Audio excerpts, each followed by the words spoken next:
SM Store, amanah dalam muamalah. Assalamualaikum warahmatullahi wabarakatuh. Innal hamdalillah nahmaduhu wa nasta'inuhu wa nastaghfiruh wa na'udzu billahi min shururi anfusina wa sayyiati a'malina. May yahdihillahu fala mudilla lahu wa may yudlil fala hadiya lahu. Asyhadu an la ilaha illallah wahdahu la syarika lahu wa asyhadu anna Muhammadan abduhu wa rasuluh. Sallallahu wa sallam ala nabiyyina Muhammad wa ala alihi wa sahbihi ajma'in wa man ihtada bihadihi ila yaumiddin. Para hadirin kaum muslimin, jamaah Masjid Darul Hijrah dan teman-teman mahasiswa yang saya cintai karena Allah Subhanahu wa taala. Kita akan lanjutkan kajian kitab Al-Wajiz fi Fiqh Sunnah wa Al-Kitab Al-Aziz karya Syekh Abdul Azim Badawi hafizahullah taala.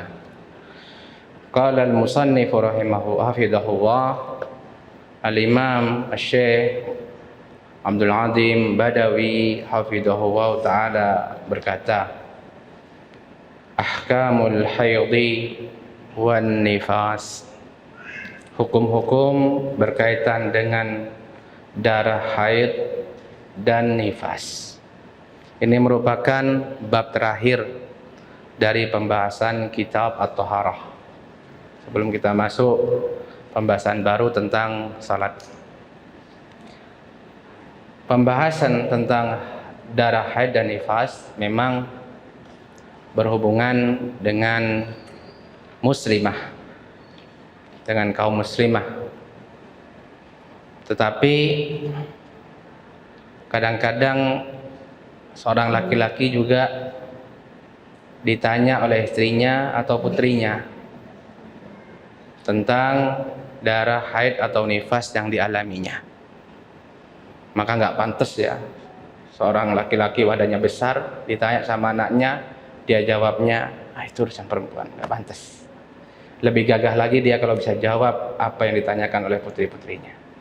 Baik. Oleh karena itu penting bagi kita untuk mengetahuinya. Dan darah haid khususnya itu adalah sesuatu yang berulang-ulang kejadiannya menjadi rutinitas bagi seorang muslimah. Maka penting untuk mengetahuinya dan mengetahui hukum-hukumnya. Jadi kita akan bahas dalam bab ini tentang apa atau pengertian darah haid, terus lamanya berapa hari, minimalnya berapa, maksimalnya berapa. Begitu juga dengan darah nifas, apa itu darah nifas, waktunya berapa, minimalnya berapa lama, maksimalnya berapa lama, dan hukum-hukum lain, hukum-hukum syar'i atau hukum-hukum yang sifatnya diniyah atau muamalah berkaitan dengan dua jenis darah tersebut. Kemudian nanti terakhir ditutup dengan pembahasan jenis darah ketiga selain haid dan nifas, disebut dengan darah istihadah. Kemudian beliau berkata, al-haidhu huwa ad-damul ma'rufu 'inda nisa. Beliau menyebutkan pengertian darah haid. Pengertiannya mudah, beliau katakan darah haid adalah darah yang sudah dikenal oleh kaum wanita. Ini pengertian yang saya kira paling baik, karena darah tersebut sudah jelas diketahui oleh semua wanita mengetahuinya. Justru kalau dijelaskan malah tambah gak jelas, karena kadang-kadang sesuatu yang jelas ketika dijelaskan malah tambah gak jelas. Maka mudah beliau jelaskan darah yang sudah dikenal oleh kaum wanita, yaitu dikenal dengan rutinnya dia datang setiap bulannya. Terus berapa lama waktu haid? Wala hadda fi syar'i li aqallihi wa aksarihi. Berdasarkan syariat atau di dalam syariat tidak ada batasan untuk aqallihi, minimal waktunya, tidak pula untuk maksimalnya. Jadi dalam syariat tidak menentukan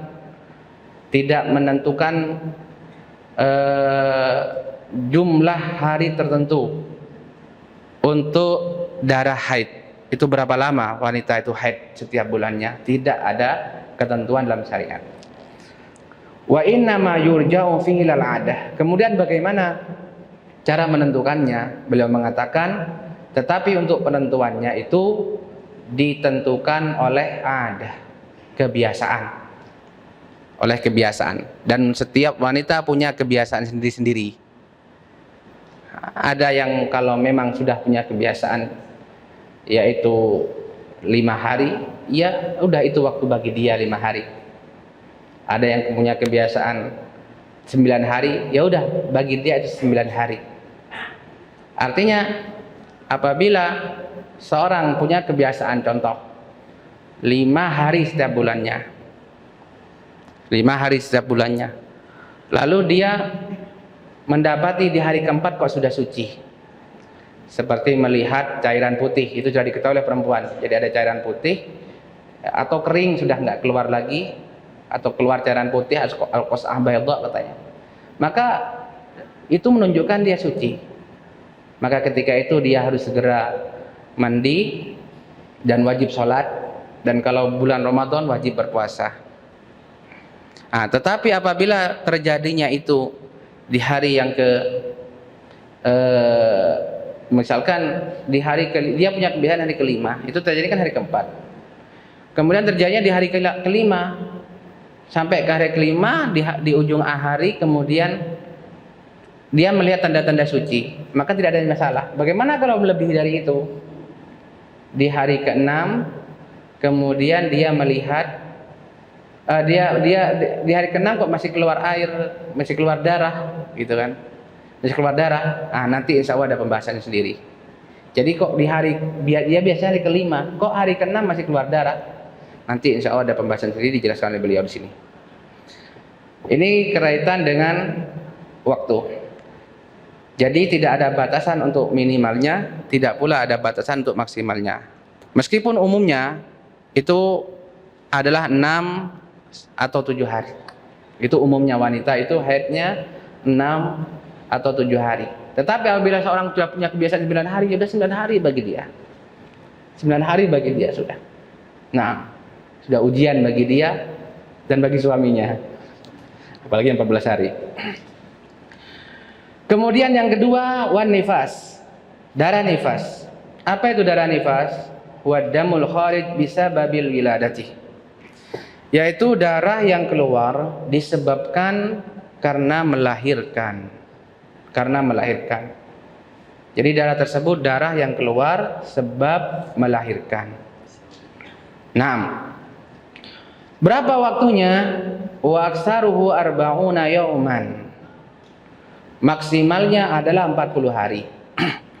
Jadi untuk darah nifas ini di dalam syariat untuk minimalnya paling sedikitnya berapa lama tidak ada batasannya. Dan maksimalnya itu 40 hari.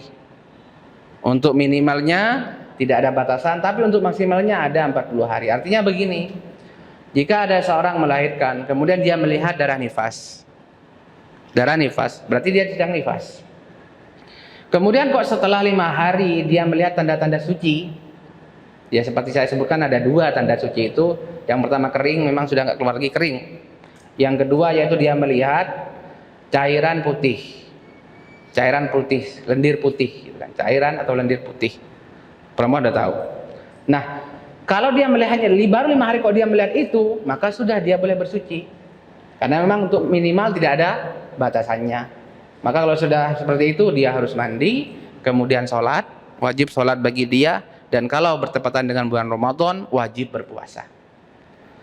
Nah, untuk maksimalnya 40 hari.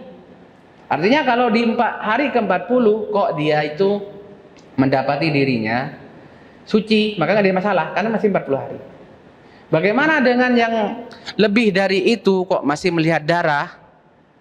Ya, maka kita katakan untuk hari-hari di atas 40 hari tersebut itu sudah bukan darah nifas. Sudah bukan darah nifas.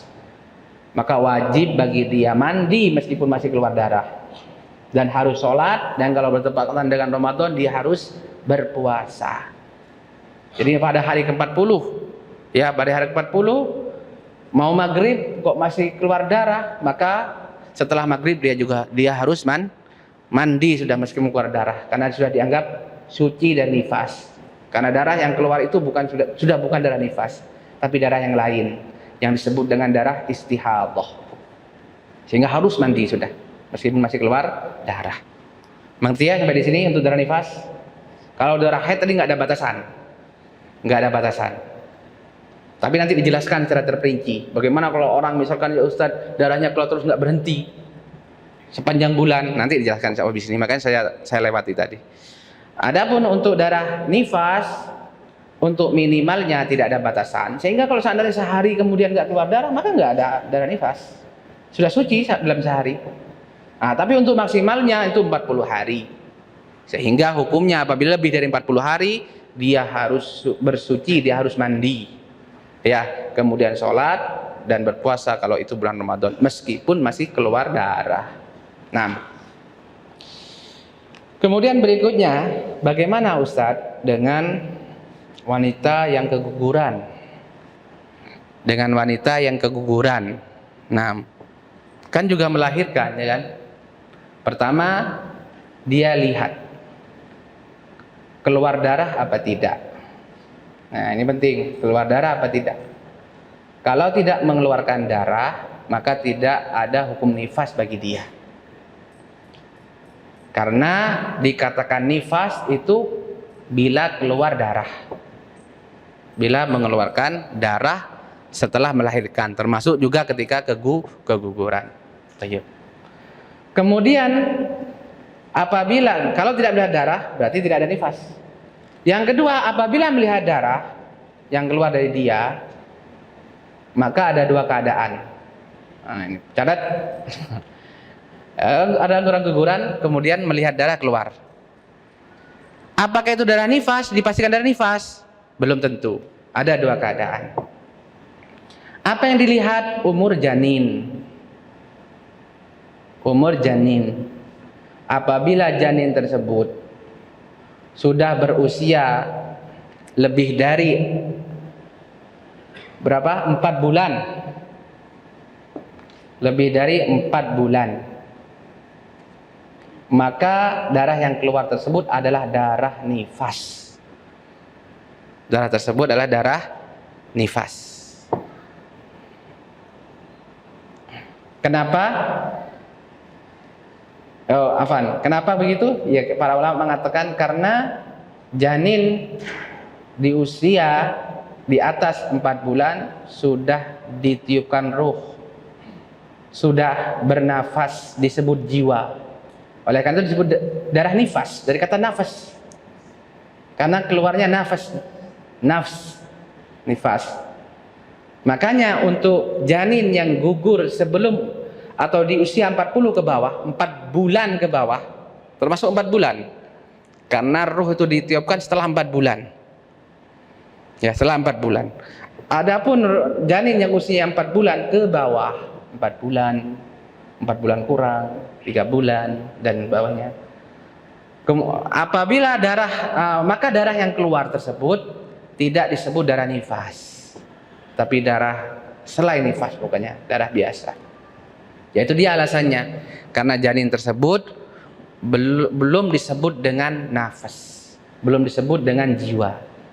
Disebut apa, Ustaz? Iya, masih disebut kalau masih 40 hari pertama disebut air, 40 hari kedua disebut segumpal darah, 40 hari ketiga disebut segumpal daging. Jadi belum dikatakan manusia, belum dikatakan sebuah jiwa. Disebut satu jiwa apabila sudah ditiupkan nafasnya dan telah ditulis oleh malaikat rezekinya, ajalnya, ya, umurnya. Tayyib. Jadi itu pembagiannya ya, jelas ya ikhwah ya. Apabila ada orang keguguran nanya ke antum mudah. Jadi enggak langsung dipukul rata. Jadi ada perinciannya. Makanya kalau seandainya pertama antum tanya apakah keluar darah apa enggak. Kalau enggak keluar darah enggak, meskipun misalkan keguguran umurnya sudah 8 bulan. Oh enggak ada darah yang keluar. Ya berarti enggak ada nifas. Karena nifas itu dikatakan nifas bila mana mengeluarkan darah setelah melahirkan. Kalau enggak ada darah ya enggak ada nifas. Nah, kemudian apabila mengeluarkan darah dibilang keluar darah, Ustaz. Apa jawabannya? Tunggu, janinmu tuh umur berapa? Kalau janin sudah usianya di atas 4 bulan alias sudah ditiup ruh pada janin tersebut, maka darah tersebut darah nifas. Maka berlaku bagimu hukum-hukum terkait dengan perempuan yang sedang nifas. Tapi apabila umur janin tersebut di bawah atau 4 bulan ke bawah alias belum ditiupkan ruh, maka darah tersebut bukan darah nifas sehingga tidak berlaku padamu hukum nifas, maka kamu langsung sholat, wajib sholat. Apa wajib mandi? Tidak wajib mandi, karena mandi tersebut wajib bagi orang yang suci dari nifas. Sementara orang ini memang sama sekali tidak ada nifas sama sekali. Jadi cukup berwudu, kemudian sholat wajib langsung pada saat itu, karena memang tidak ada nifas bagi dia. Wallahu ta'ala alam. Nah berikutnya, beliau mengatakan ma yahrumu bil haidhi wan nifasi, yang diharamkan karena haid dan nifas. Jadi ada beberapa hukum terkait dengan darah haid dan nifas ini.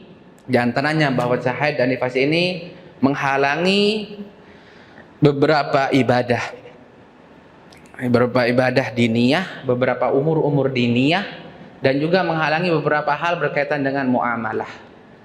Baik. Adapun ibadah yang dilarang disebabkan oleh darah haid dan nifas, beliau berkata, yahrum 'alal haidi wan nufasa ma yahrumu 'alal muhdis. Diharamkan bagi wanita yang sedang haid dan wanita sedang nifas, yaitu apa saja yang diharamkan bagi orang yang berhadas. Salat haram. Haram salat bagi wanita yang sedang berhadas.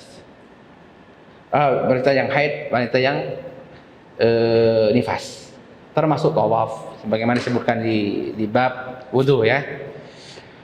Wa in istabarra bihaddam ba'dal arba'in, apaan?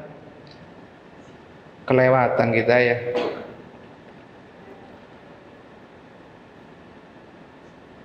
Tapi udah saya jelaskan ya, paham ya, mengerti ya? Ini ada beberapa jumlah, beberapa kalimat terlewat, tapi kayaknya sudah tak jelaskan tadi.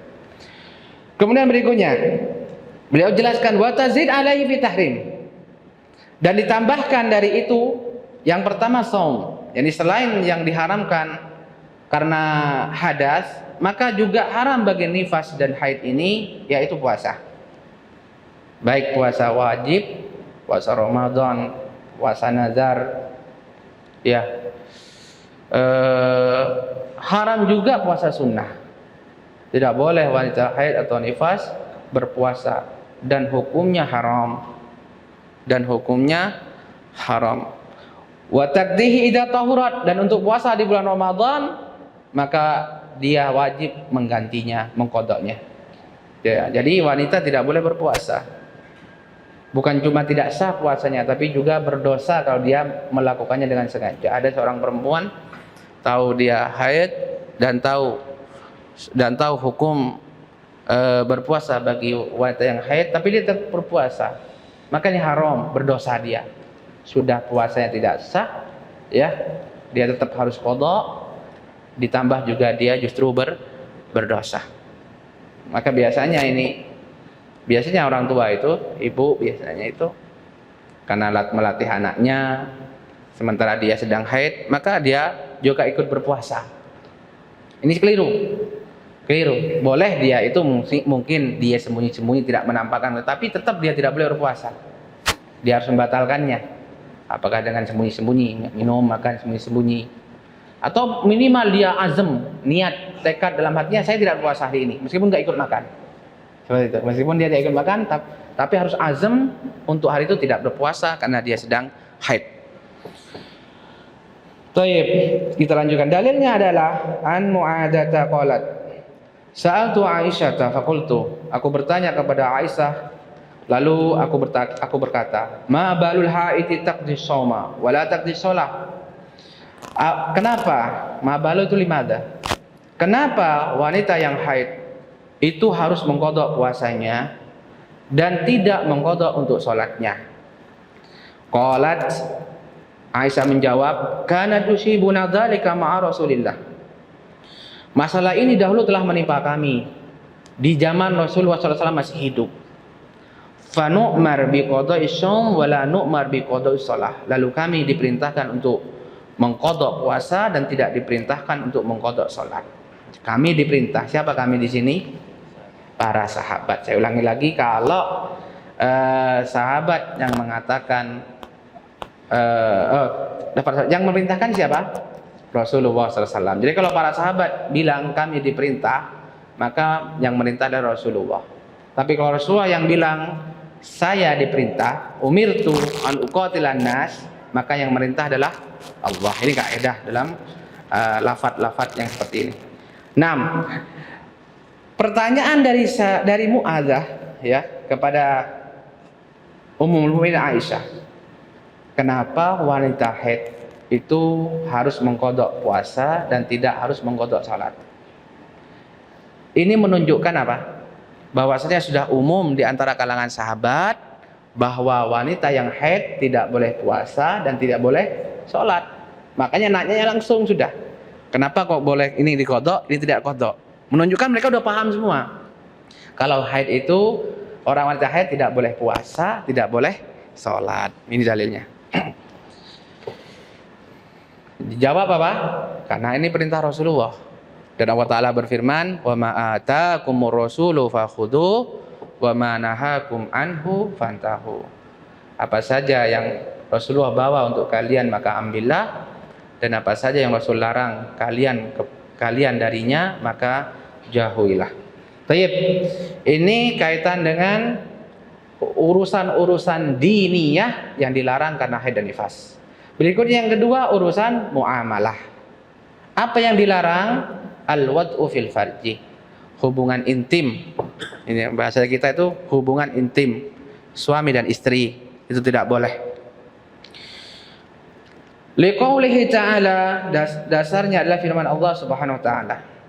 Wa yas'alunaka 'anil mahid. Dan mereka bertanya kepadamu wahai Nabi tentang darah haid. Qul huwa ada, katakanlah, jawablah, huwa ada, haid itu adalah kotoran. Fa'tazilun nisa fil maid fa'tazilu fajtanibu, maka jauhilah istri-istri dalam keadaan haid. Maksudnya jauhi di sini adalah jangan berhubungan intim. Jauhi di sini artinya jangan berhubungan intim. Thayyib. Kenapa kok jangan berhubungan, maksud jangan hubungan intim?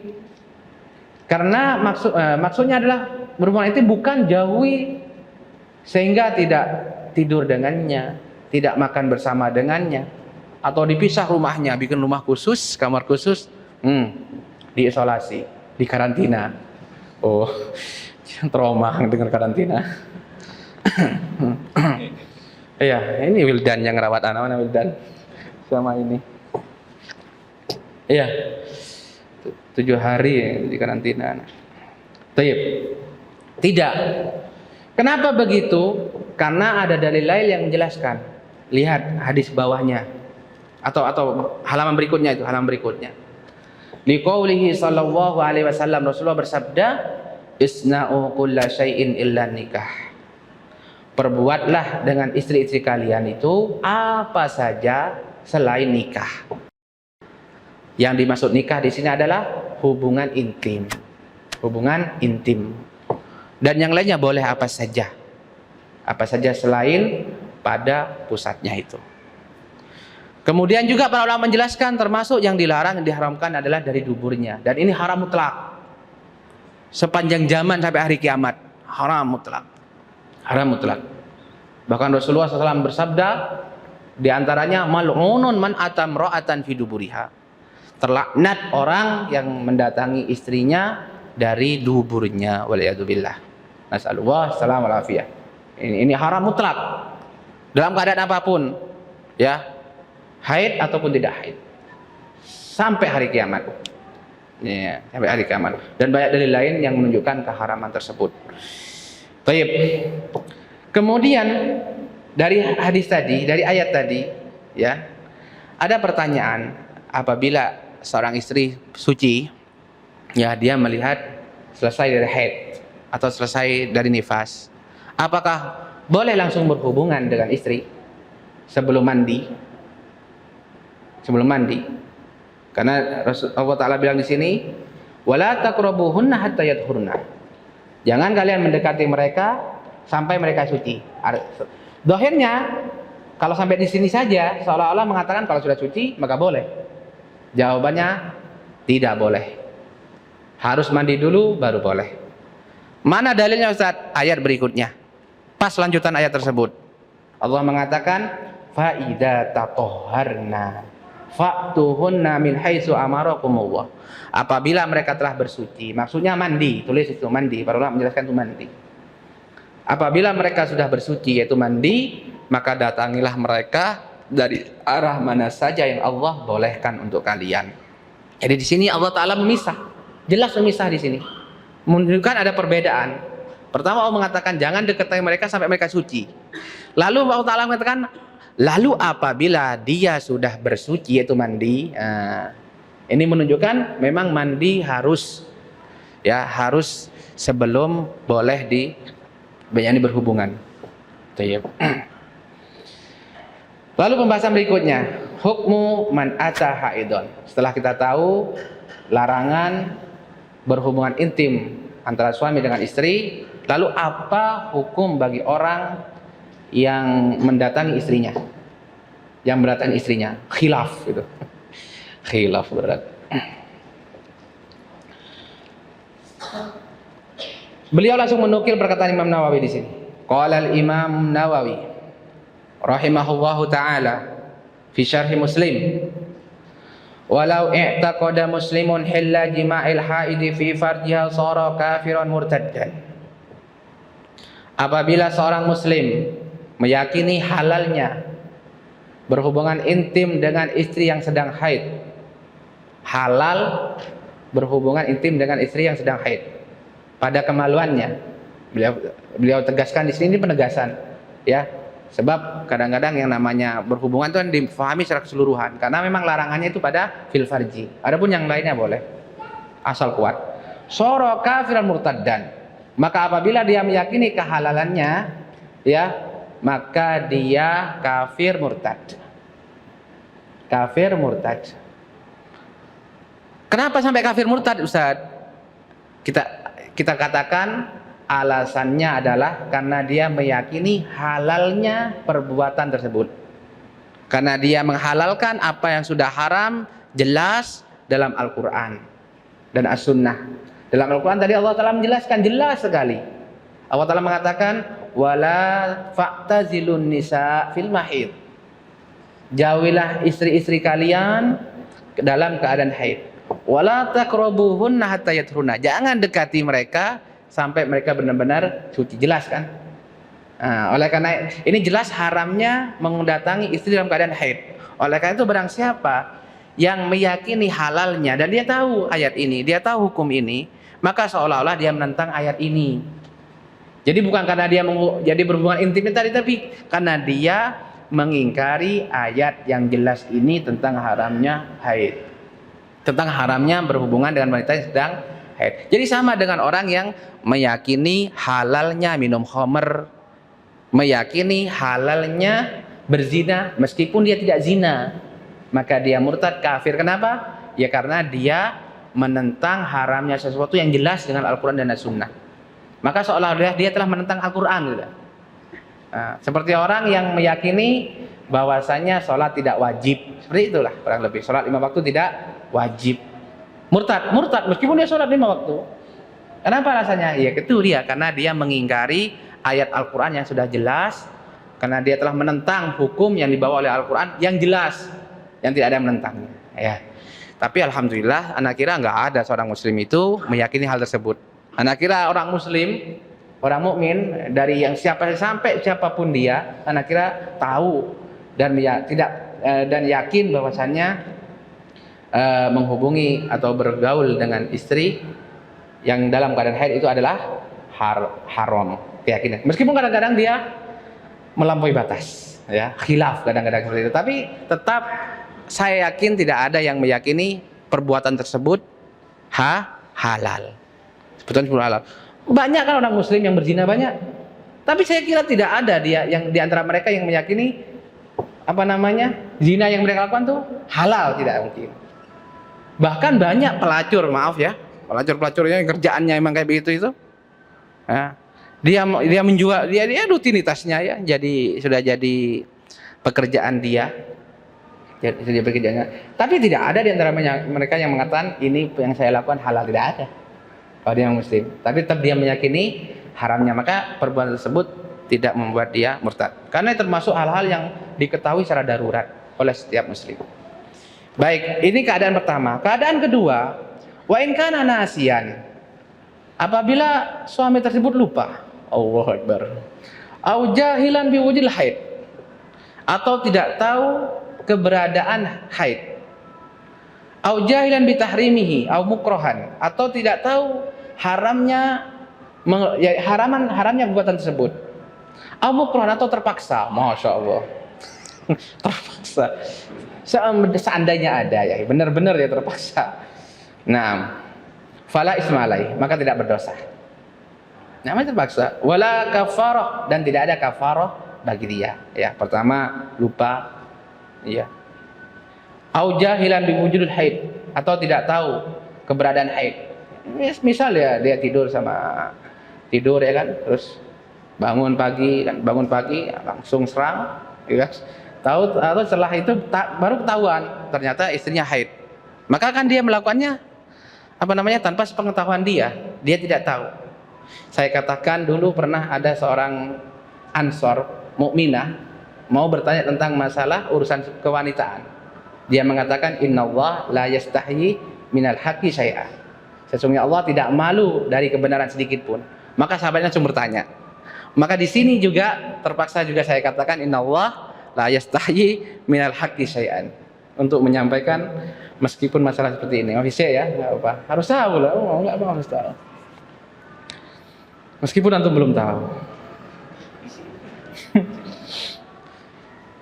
Ya, pagi-pagi kemudian melihat ternyata istrinya haid, misalkan begitu.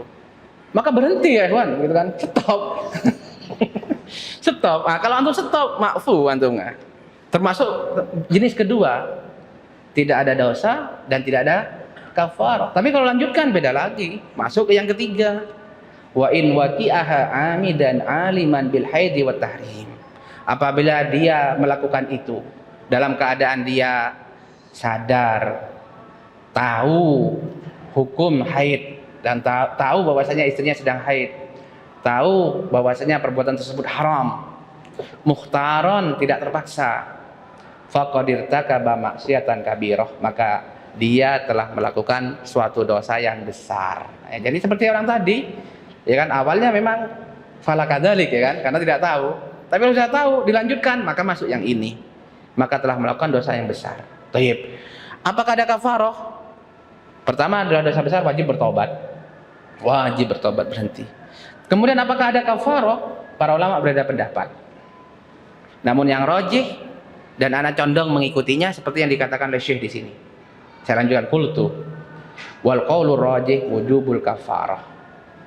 Dan perkataan yang paling kuat adalah wajib kafarah. Jadi orang yang jenis ketiga tadi telah melakukan dosa besar harus bertobat, ditambah dia harus bayar kafarah, bayar denda. Bayar denda. Apa yang dibayarkan berdasarkan hadis berikut.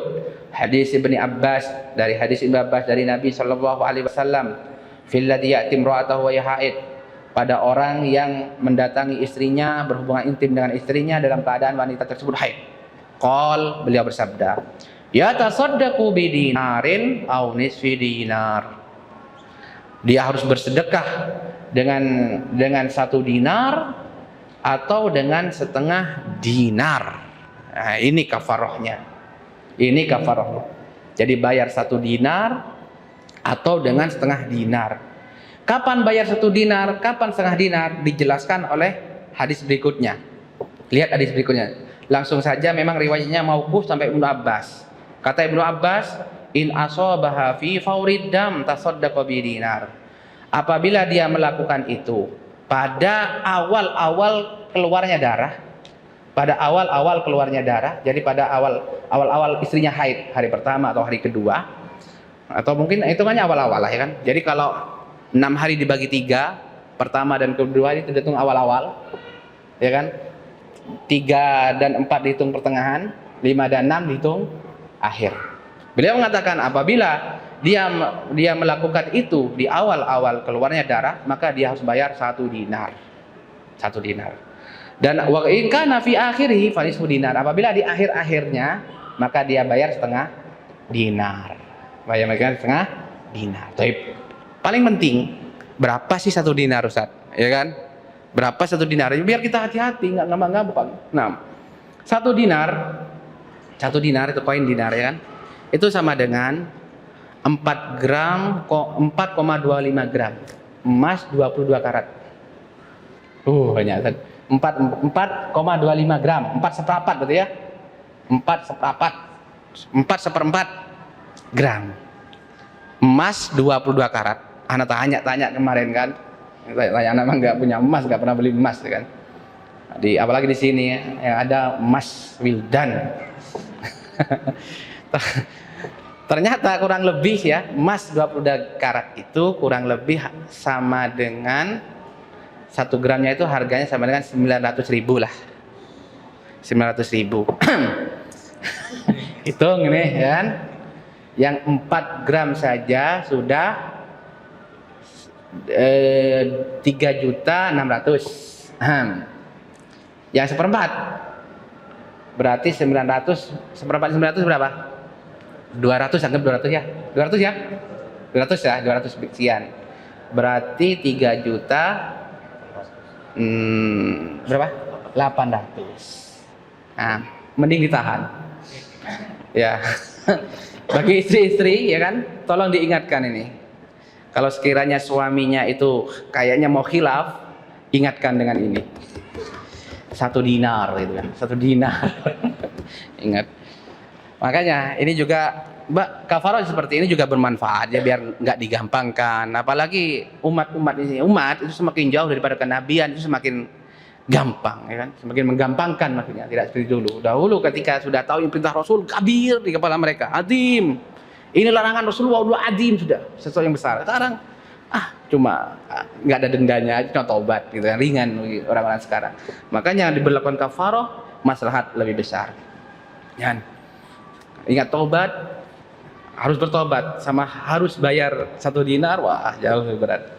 Ingat 1 dinar. Baik, demikian kaitan dengan apa-apa yang diharamkan kaitan karena nifas dan haid. Di sini kok haid semua tadi ya? Karena nifas itu dikiaskan kepada haid. Kias aula. Ya kan? Maksudnya semua hukum haid itu berlaku pada nifas. Min babil aula. Kalau haid saja seperti ini, apalagi nifas, begitu. Karena nifas lebih besar daripada haid. Kemudian pembahasan berikutnya al-istihadah. Darah istihadah. Ini penting. Apa itu darah istihadah? Ini jenis ketiga selain 2 jenis darah yang tadi. Damun yakhruju fi ghairi awqatil haid wan nifas au muttasilan bihima. Dia adalah satu jenis darah yang keluar di selain waktu-waktu haid dan nifas. Karena dia pertama dia harus ketahui bukan darah haid, bukan darah nifas. Namun ada 2 jenis. Yang pertama adalah dia keluarnya tidak bersamaan dengan darah haid dan darah nifas. Maksudnya tidak bersamaan, terpisah dari haid dan nifas. Au muttasilan bihima, tapi terkadang darah tersebut keluarnya berbarengan, nyambung dengan darah haid dan darah nifas. Darah haid selesai langsung nggak berhenti, bersambung dengan darah istihadah tersebut. Makanya beliau mengatakan berikutnya, fa in kanal awwal fawadih. Untuk jenis yang pertama itu jelas, karena memang terpisah. Jenis pertama maksudnya darah yang terpisah dengan haid dan nifas. Waktunya terpisah. Jadi dia tidak nifas, terus bukan waktu kebiasaan dia haid. Misalkan seorang perempuan biasanya haid di akhir bulan, kok keluar darah di awal bulan, atau di pertengahan bulan, maka dipastikan itu bukan darah haid. Atau bisa kita katakan ini adalah darah darah istihadah seperti itu. Makanya untuk yang terpisah nggak ada masalah, nggak harus dijelaskan. Baik. Fa in kanatil imra'atu mu'tadatan. Nah, masalahnya sekarang wa in kana tsani. Apabila darah tersebut jenis yang kedua. Nah, ini masalahnya, yaitu darah tersebut bersambung dengan haid atau nifas. Maka ada beberapa keadaan. Fa in kanatil mar'atu mu'tadatan. Keadaan pertama, wanita tersebut, muslimah tersebut memiliki kebiasaan. Artinya dia adalah seorang wanita yang sudah banyak pengalaman haid maksudnya, dan sudah punya kebiasaan. Yaitu misalkan wanita ini punya kebiasaan setiap bulannya sudah 6 hari, gitu kan. Biasanya perempuan kalau udah 6 hari gitu. Sudah punya kebiasaannya. Maka dikatakan di sini untuk wanita seperti ini, famazada ala adati fa huwa istihadah. Maka untuk darah yang lebih dari 6 hari itu dianggap istihadah sudah. Punya wanita ini biasanya 6 hari, kok pada 1 bulan dia haidnya sampai hari ke-7 kok masih keluar darah. Maka pastikan bahwasanya di hari ke-7 tersebut itu sudah darah istihadah. Maka dia harus mandi dan harus sholat. Dia harus mandi dan harus sholat. Karena sudah nggak haid lagi. Itu maksudnya. Dalilnya adalah sabda Rasul sallallahu alaihi wasallam kepada Ummu Habibah, umkusi qadra ma kanat tahbisuki haidatuki summa tasili wa sholli. Diamlah kamu selama haid tersebut menghalangimu. Diamlah kamu selama haid tersebut biasanya mencegahmu. Berapa hari? Gitu. Summa tasili wa sholli. Kemudian mandi dan sholatlah. Ini kaitan dengan seorang perempuan yang sering kena darah haid, darah istihadah. Jadi datang Rasulullah bertanya, bagaimana Rasulullah ini darah istihadah terus keluar? Bagaimana saya menentukannya? Mana yang darah istihadah, mana yang darah haid? Bagaimana menentukannya? Salah satunya yang seperti ini. Kalau kamu memiliki kebiasaan, maka diamlah kamu. Karena itu darah haid selama berapa hari? Selama hari sesuai dengan kebiasaanmu berapa. Kemudian setelah itu mandi dan sholatlah. Artinya selebihnya dari itu sudah darah istihadah, bukan haid. Kamu harus mandi, bersuci dan sholat seperti orang yang suci meskipun keluar darah, karena darah tersebut darah istihadah. Baik, berikutnya. Wa in kanat mumayyizatan baina damain. Nah, keadaan wanita yang kedua. Dialah wanita yang bisa membedakan dua darah. Bisa membedakan antara dua darah tersebut, antara haid sama istihadahnya. Fal haid wal aswadul ma'ruf. Darah haid tersebut adalah darah yang warnanya hitam dan sudah dikenal. Bagi kaum wanita sudah mengenalnya. Warnanya hitam, baunya enggak sedap. Wa ghairu istihadah. Sementara darah yang selainnya seperti itu adalah darah istihadah. Nah, jadi wanita sudah tahu ya, Bang. Jadi kalau wanita kedua ini dia sudah tahu perbedaannya. Artinya begini, darah tersebut bisa dikenali. Kalau yang pertama tersebut darah tidak bisa dikenali. Artinya darah istihadahnya sama darah haidnya mirip, sehingga tidak bisa dibedakan. Nah, keadaan orang yang kedua ini, darah istihadahnya berbeda dengan darah haidnya. Darah haid itu hitam, ya baunya busuk. Kemudian misalkan ini perempuan punya kebiasaan 6 hari, ya punya kebiasaan 6 hari. Kemudian dia haid. Setelah 5 hari, berarti belum sampai 6 hari kan? Kalau 6 hari pembahasan yang atas. Ini masih 5 hari atau 4 hari. Kemudian darah yang keluar itu berbeda dengan sebelumnya. Yang sebelumnya jelas darah haid hitam, bau. Kemudian yang keluar berikutnya darahnya seger, warnanya merah. Nah, warnanya merah. Ya, maka dilihat terus. Kok yang keluar memang seperti terus, maka dipastikan darah tersebut adalah sudah darah istihadah. Maka ketika itu dia harus bersuci, dia harus mandi, kemudian salat. Dalilnya adalah sabda Nabi SAW kepada Fatimah bintu Hubaisin, idza kana damul haid fa innahu aswadun ma'ruf fa amsiki anas shalah fa idza kana al-akharu fatawaddai fa innama huwa irqun. Apabila darah haid, maka sungguhnya darah tersebut warnanya hitam dan sudah dikenal, sudah enggak asing. Fa'amsikani sholat, maka jangan lakukan sholat ketika itu. ketika keluar darah yang berwarna hitam tersebut. Fa idza kana al-akhar, apabila darah tersebut beda dengan yang seperti itu. Nah, beda, jadi darahnya memang sifatnya beda. Fatawaddoi, maka berwuduklah kamu, fa innama huwa irkun, karena sesungguhnya darah tersebut adalah darah yang keluar dari pembuluh darah, atau disebut dengan darah istihad, darah penyakit ya. Jadi memang dia sakit, bukan darah yang rutin keluar karena haid, bukan, karena dia ada lagi sakit gitu mestinya. Darah tersebut karena dia lagi sakit, maka tidak berlaku bagimu itu hukum haid. Wajib mandi, berarti haidmu sudah selesai, dan wajib sholat. Sedikit lagi Abu Ayub, sedikit lagi kemudian kita sholat, kita tutup. Keadaan perempuan yang ketiga, fa in balagot mustahadatan wala tastati'ut tamyiz. Apabila seorang wanita istihadah itu keadaannya di mana dia tidak bisa membedakannya. Jadi dia tidak membedakannya. Jadi perempuan ini, maksudnya balagot itu wanita ini tidak punya pengalaman. Jadi mungkin ini adalah haid yang pertamanya atau haid yang keduanya. Haid yang keduanya itu masih baru, anak gadis masih baru. Kemudian juga dia juga tidak bisa membedakan darah yang keluar darinya, tidak bisa membedakan. Artinya darah yang keluar sama dia dari dia itu sama. Jadi dia itu kok sampai 7 hari, 8 hari, 10 hari, mau pakai cara yang pertama belum punya pengalaman, nggak punya kebiasaan. Cara yang kedua dia memang tidak bisa membedakan, darahnya sama, tidak bisa dibedakan. Apa yang dia lakukan? Jawabannya raja'at ila ghalibi adati nisaiha. Maka dia melihat kepada umumnya kebiasaan wanita-wanita di sekitarnya. Siapa yang dilihat? Umiknya, buliknya, saudari-saudarinya, kakak-kakaknya itu. Berapa kebiasaannya mereka? Ya, berapa kebiasaan umiknya? 6 hari, berarti dia 6 hari. Ya, kakak-kakaknya berapa? Ada yang 6 hari, ada 7 hari. Lihat yang paling banyak, kakaknya ada 3. Yang 2 6 hari, yang 1 7 hari. Ikut yang 6 hari. Ya, atau mau lebih aman 7 hari. Insya Allah bagi dia, memang tidak harus dipastikan. Ini sifatnya don. Tapi itulah standarnya. Ikut dilihat wanita-wanita yang ada di sekitarnya, dari keluarganya dulu, yang dekat-dekat dengan dia, itu yang dilihat. Kemudian dia haid mengikutinya. Kalau 6 hari, ya udah 6 hari. Selebihnya, meskipun darah terkeluar, maka dianggap darah istihadah, dia harus mandi dan dia harus sholat. Kalau bulan Ramadan wajib berpuasa. Dalilnya berikut ini. Liqaulihi sallallahu alaihi wasallam lihamnah binti Jahsin.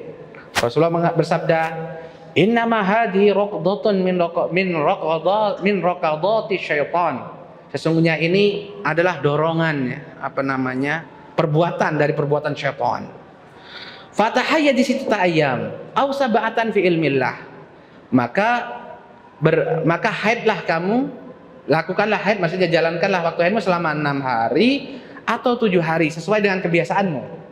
Itu kalau kamu tahu punya kebiasaannya kan. Semaksimal mandilah. Hatta idza ra'aita annaki qad tahurat wastanqaiti fasalli arba'an wa isna lailatan. Maksudnya di sini 6 hari atau 7 hari sesuai dengan yang kamu ketahui. Sehingga apabila kamu telah melihat bahwasanya kamu telah suci setelah 6 hari atau 7 hari, maka istanqaiti, ya, bersucilah maksudnya di sini. Bersucilah seperti istadhar. Fasalli, dan salatlah arba'an wa isrina lailatan aw salasan wa isrina ayyam wa ayyamihinna.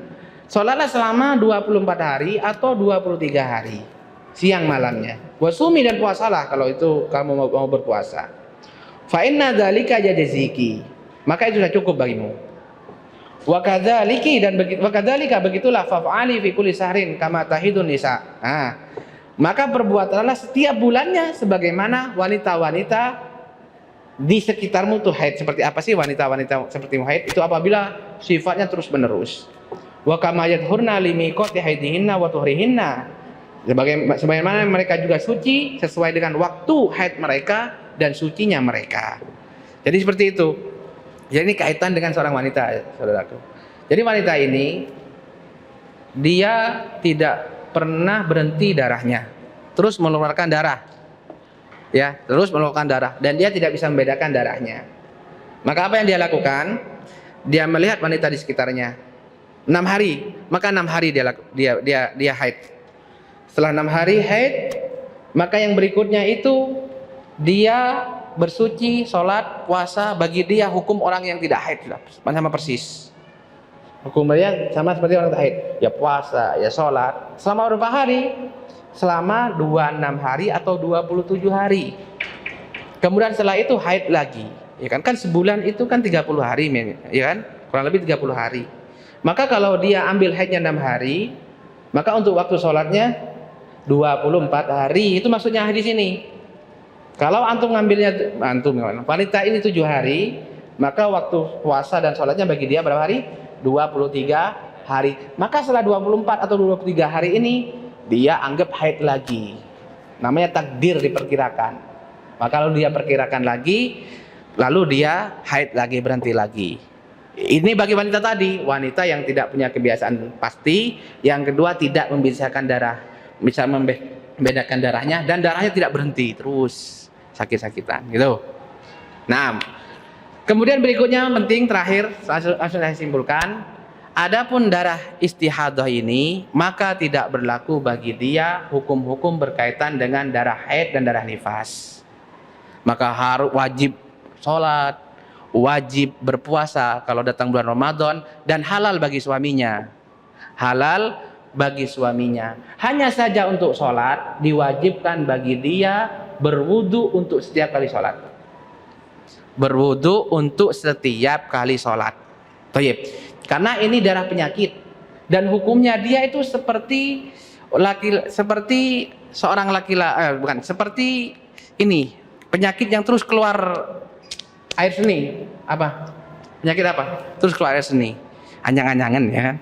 Ada nggak bahasa yang lebih bagus gitu selain anyang-anyangan gitu?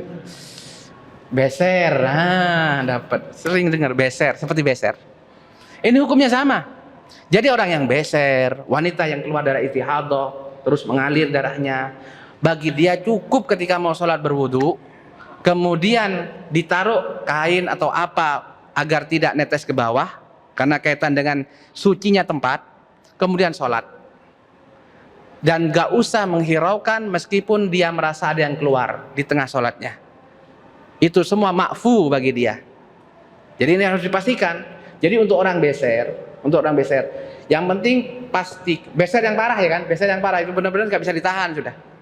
Gak mungkin dia sholat kalau nunggu gak beser sampai habis waktunya. Maka bagi orang seperti ini, letakkan seperti kain atau apa agar tidak menetes. Kemudian wudu sebelum sholat, lalu sholat. Nah, dan sholat, dan tidak usah menghiraukan meskipun terasa ada yang keluar. Tetap sholat dan sholatnya sah sampai selesai. Tapi kalau mau sholat lagi harus wudhu lagi, seperti itu. Kalau sholat lagi harus wudhu lagi. Seperti ini berlaku untuk penyakit yang seperti ini. Masuk di situ di darah istihadah, anyang-anyangan, juga ini apa namanya, kampas rem untuk ini lah, keluar angin ini, nggak bisa ngerem untuk keluar angin. Itu termasuk yang seperti ini keadaannya. Ada orang penyakit kena sakit, anginnya nggak bisa ngerem, keluar gitu kan, nggak bisa sholat, nggak bisa sholat. Maka hukumnya sama dengan ini. Yang penting wudu, ya kan, wudu setelah itu sholat.